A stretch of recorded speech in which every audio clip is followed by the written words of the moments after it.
Il était une fois un homme que rien n'arrêtait, ni le handicap, amputé du bras et de la jambe, ni la difficulté, courir des marathons.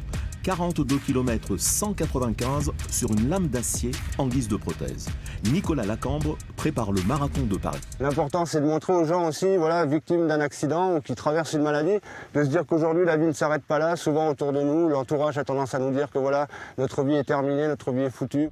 Et il est revenu de loin. En février 2008, victime d'un accident de la route, il a été laissé pour mort. Heureusement, il avait un ange gardien ce soir-là. Pascal Obispo alerte les secours. Depuis, les deux amis n'ont jamais perdu contact. Il restera à jamais dans mon cœur. Voilà, vraiment, c'est pour moi la personne qui a fait naître l'homme de fer, et c'est grâce à lui si aujourd'hui, voilà, j'ai le bonheur de pouvoir voir le soleil se lever chaque matin et d'avoir le sourire de mes enfants.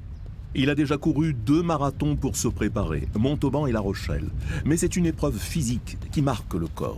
Ça suscite quand même énormément de douleurs sur le moignon, énormément d'ouvertures, les frottements et tout ça. Dès les premiers kilomètres, on a des ouvertures, des brûlures qui sont quand même assez difficiles.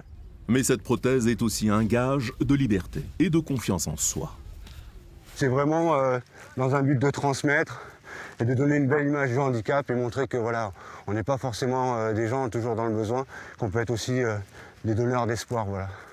Son marathon de Paris, il le veut tellement qu'il a déjà couru 1000 fois dans sa tête, avec et sans prothèse. Rendez-vous donc dimanche 13 avril.